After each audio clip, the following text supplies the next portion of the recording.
यह बात कुछ साल पहले की है, जब मेरे पति के दोस्त ने मेरी ऐसी हालत की कि मैं आपको क्या बताऊं। मेरे पति जॉब करने के लिए दूसरे शहर रहते थे। उनका एक दोस्त यहीं हमारे शहर में ही रहता था। मेरे पति ने मेरे से मिलाया था और अपने दोस्त से बोलकर गए थे कि अगर संजू कुछ काम पड़ी दिए तो अपने भाभी की हेल्प कर देना और मार्केट 3 से सामान लाकर घर पहुंचा देना। उनके दोस्त बहुत अच्छे थे, जरूरत पर हमारे घर का भी कोई काम कर दिया करता था। एक दिन जब मेरे पति घर पर नहीं थे, उसका दोस्त जो हमेशा मुझे ऐसे देखता था जैसे उसने कभी मेरे जैसी खूबसूरत औरत ही नहीं देखी हो। मेरा नाम समीक्षा है, मेरी उम्र 27 साल है। मैं आपको अपने पर बीती कहानी सुनाने जा रही हूँ। एक दिन की बात है, उसने मेरे दरवाजे पर दस्तक दी। मैं पहले ही समझ गई थी क्योंकि उसकी नजरें हमेशा मुझ पर रहती थी। वैसे भी वह मेरे पति से ज्यादा स्मार्ट था और मेरा दिल भी उसी की तरफ झुकता था। दरवाजा खटखटाया तो मैंने पूछा, कौन है? बाहर से आवाज आई, भाभी जान। मैं संजू आवाज सुनते ही मेरी दिल की धड़कन एकदम तेज हो गई। उसने पहली बार मुझे भाभी जान कहा था और उसका बोलने का कुछ अलग ही अंदाज था, जैसे वह कहकर कुछ और समझा रहा हो। मैंने फौरन दरवाजा खोल दिया। उसने पूछा, आप कैसी हो? मैंने धीरे से कहा, मेरी कमर में बहुत दर्द है। संजू ने हंसी दबाकर जवाब दिया, अगर आप चाहो तो मैं गर्म तेल लगा देता हूँ, दर्द जल्दी ठीक हो जाएगा। उसकी बात सुनकर मेरी सांसें अटक गईं। मैं जानती थी वो असल में क्या कह रहा है, लेकिन मेरा भी मन तो वही चाहता था। मैंने बस सर हिला दिया और वह अंदर आ गया। मैं बेड पर लेट गई। उसने तेल गर्म की और कुछ उंगली पर लगाई और मेरे पास बैठ गया। उसका शरीर मेरे बिल्कुल करीब था। उसकी एक हाथ मेरी गर्दन को छू रही थी। जैसे ही उसने मेरी कमर पर गर्म तेल लगाना शुरू किया, मेरी सांसें तेज हो गईं। उसकी उंगलियों का स्पर्श सीधा दिल तक उतर रहा था। कभी वह हल्का सा दबाता, कभी ज्यादा। मैंने पलकें बंद कर ली और अपने होंठ काटने लगी। संजू धीरे से बोला, भाभी जान, लगता है गर्म तेल अपना काम कर रहा है। उसकी मुस्कान, उसकी नजरें सब मेरे काबू से बाहर हो रही थी। मैं चुप थी, लेकिन अंदर से पूरा जिस्म हिल रहा था। उसकी उंगली कभी कुछ नीचे चली जाती, कभी कुछ ऊपर।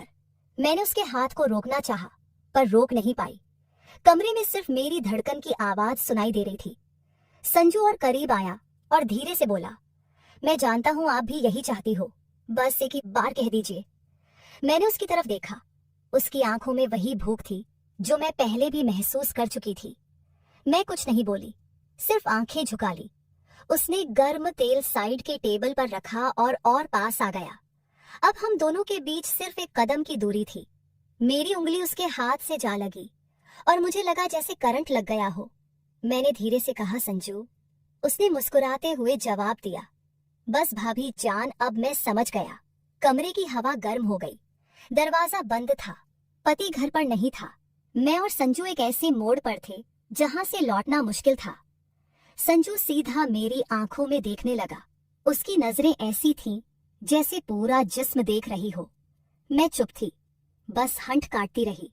उसने धीरे से कहा, भाभी जान, आप बोलती क्यों नहीं? आपके चेहरे पर सब लिखा है। मेरे लिए संभलना मुश्किल हो रहा था। मेरा दिल तेज धड़क रहा था।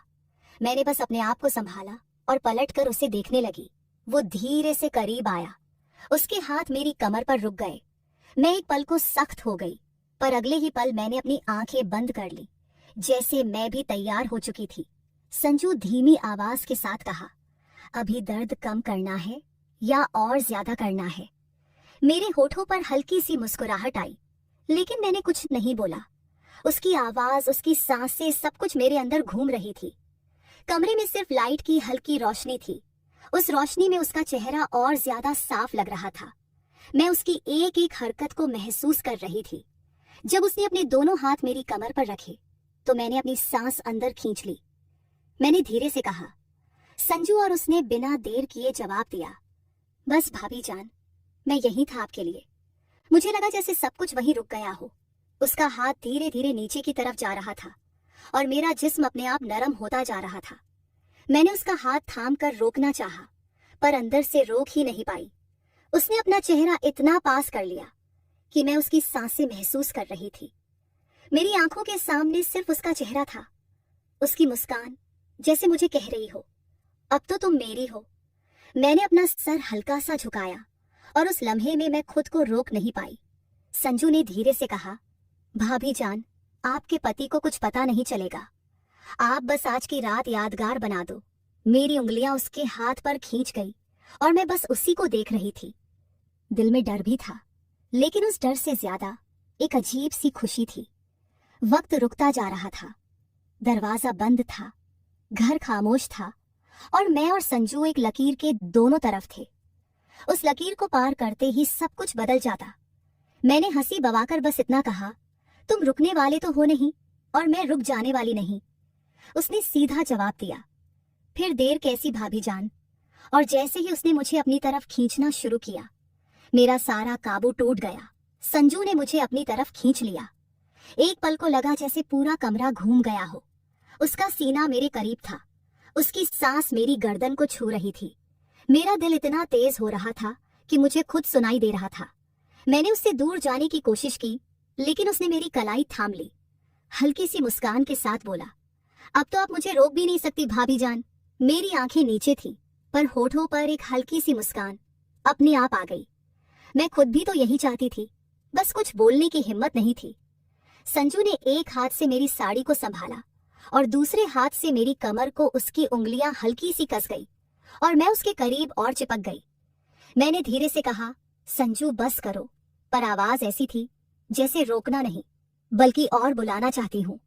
वो करीब होकर मेरे कान के पास धीरे से बोला, बस एक बार कह दीजिए, रुक जाऊंगा, वरना मैं अब रुकने वाला नहीं। मेरी सांसें और तेज हो गई।